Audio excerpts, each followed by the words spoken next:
boys and girls? I've been working on this winch install. This is the Rough Country kit. It's got a bracket.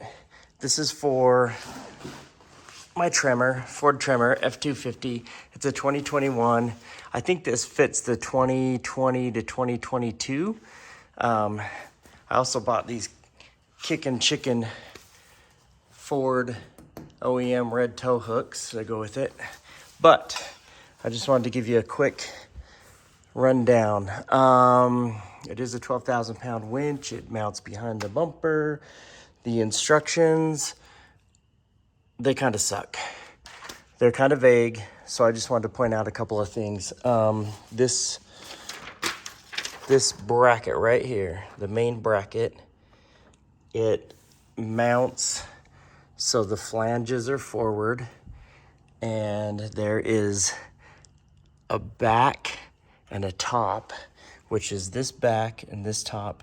This is actually the driver's side. So if you look at this upside down, or sorry, this is the passenger side, driver's side, and it mounts just like this. There's a front flange. This is the driver's side. This flange comes out from the bracket. The flange comes forward. The winch mounts in between it. The winch basically mounts only one way. This side is wider than this side, so the way that the bolts line up, it basically only goes in one way. I learned that by trial and error.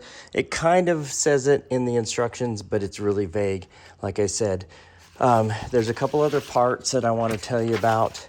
It's these two brackets right here. There is an upper and a lower bracket. It doesn't tell you which one is which, and it doesn't tell you where they mount. So I'm gonna jump under here and show you real quick. It might be kind of dark, but we'll figure it out. Oh, okay, so on the back of the big winch mounting plate, you got the winch, the mounting plate with the flanges. Back here, you've got the lower mounting plate and the upper mounting plate. When you put the winch on, it asks you to use only the bolts, 2 bolts that mount with the winch, and mount the winch to it. And when first thought, you're thinking, why am I only putting 2 winch bolts into this bracket? Well, it's because these two up here, and let me see if I can adjust this lighting a little bit. Like I said, it's really dark back here. But this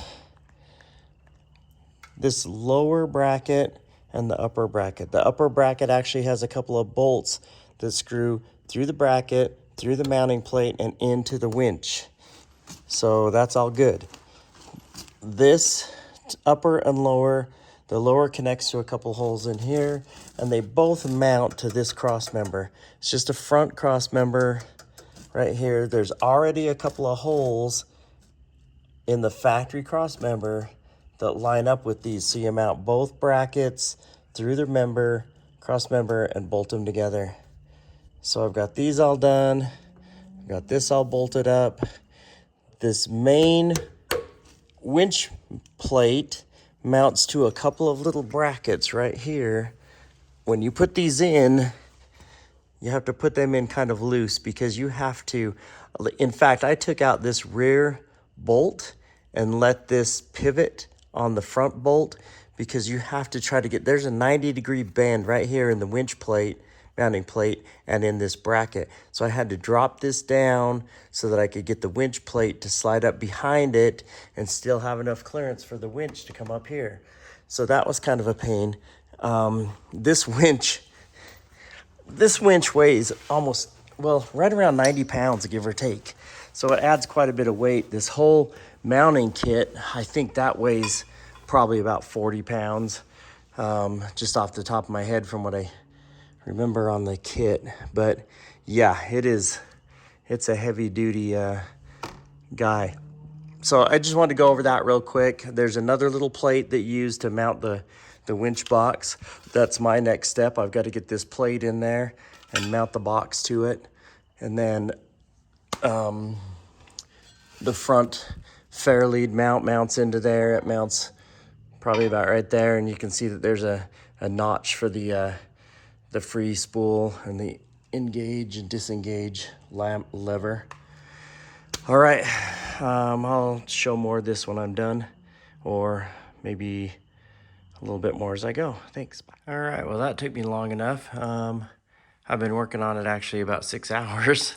It says in the manual it's 3 to 4, but I did take the extra time to put in the new hooks. The instructions weren't that clear, so it took a little bit of extra work. Doing the removal of the bumper wasn't as easy as some other videos and such that I'd seen. It just said to pull on these and they'll pop right out, but mine were connected to this piece and this piece, so I had to remove all of these little guys right here to get that out. I just did a little test run on it. It goes in and out just fine. It's a pretty loud winch. I'm not too familiar with winches. My first winch, so I don't know how loud they normally are. The control box is mounted up under here, which is just behind the fascia, the little air dam of the short air dam of the Tremor. So I've got all these wires hanging down, but they're really tight. They're not loose or not sloppy. They're not hanging down too bad. I don't think they'll catch on anything. It's not any lower really than anything else underneath the truck. So pretty happy with it. I was missing one part. Rough Country did say that there's this little guy right here. It's actually an extension for it's the winch remote extension, and I'm missing that. It actually plugs into the box under here, and then you run a lead up, you drill a little hole right here, and then you can plug in right there. So I'll have to contact Rough Country and let them know I'm missing that part. Otherwise, hey, it's done, looks good. I think I'll get me a different hook that looks a little cleaner, maybe a red one to match the hooks, the tow hooks, a little strap that might be red, I don't know, we'll see. All right, man.